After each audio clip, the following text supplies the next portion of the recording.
Hello, I'm Philip Stoten. I'm here at SMTAI in Chicago, and I'm joined by Pete on the Conexus booth. Pete, start with a thank you. Thank you very much for the internet access you provided everybody with here this week. I'm sure that's been hugely valuable to everybody. Yes.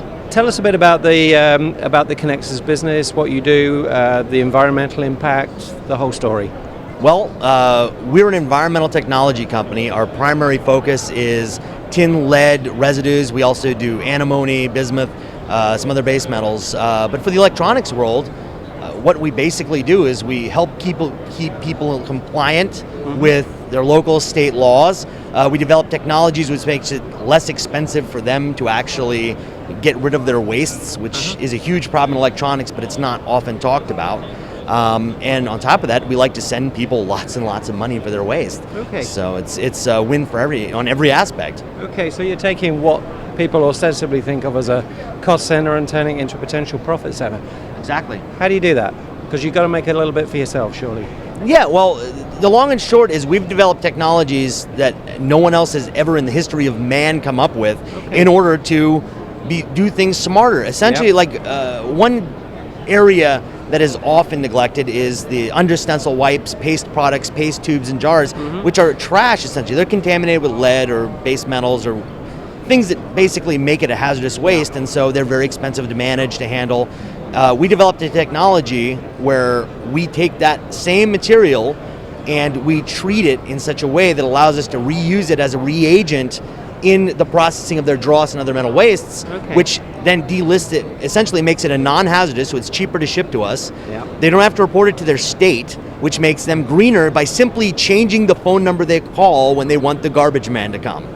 So it's a beautiful business model, and we've been very, very successful helping people not only make more money, but potentially stay out of prison. Yeah. So, Pete, you're a modern day alchemist. I yes, like indeed. That. I say that all the time. You're really turning coal into gold.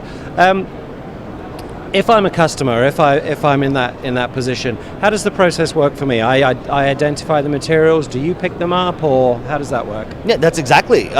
You would call us and tell us who you are and what you have, and then from that we take it from there. We'll send you a bill of lading. We'll send you a purchase order, so you have a paper trail for both EPA documentation or whatever country you're in. We'll need documentation, and then we send a truck to pick it up, and then 30 days later you get a giant check.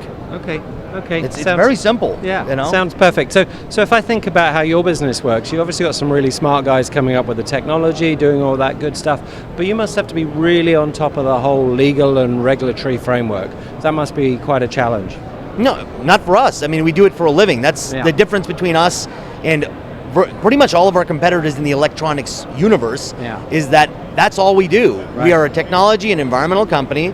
We have a spotless environmental record. We've saved people tens and tens of thousands of dollars in legal fees and learning about it, because we go out and we educate people. We bring the laws with them. We show them their local state laws. We teach them how to do things the right way, and we've really helped a lot of people. So for us, we've got a great environmental staff, and of course myself, I have studied this since I took this job, and we've gone to the states and said, hey, look, we think that we should do it this way because it's smarter, it's greener, and it wins for everybody. It makes recycling and doing the right thing cheaper. Instead of sending it to a landfill or an incinerator, you send it to us, we reuse it, and we save coal, we save the fuel for the coal trucks to take the coal to us, and we save them tons of money.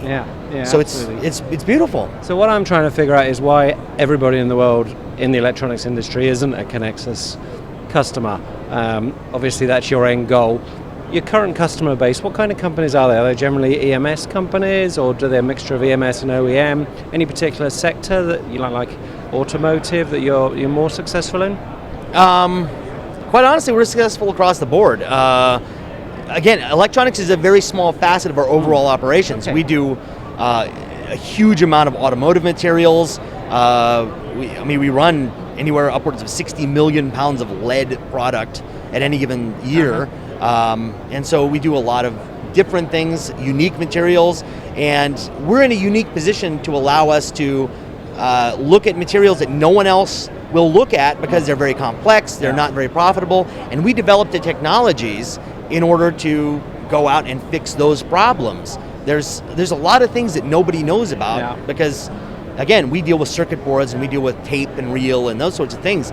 But there's other sort of ancillary things that no one realizes are even a problem because it's always been done this way. Yeah. So we go out and we develop technologies like with our paste and wipes process, and we go to the state and we say, this is what we think is right, and this is, and they agree with us and they laud us, and then we take it to the market, and it's wildly successful. Yeah, and it just absolutely makes sense. Yeah. Sounds like a fantastic business model with a lot of success moving forward. Thanks again for sending me all my emails this week. I appreciate that. You're more than welcome. Look forward to seeing you again. It's Thank a pleasure you. to meet you. Thanks Take a lot. care.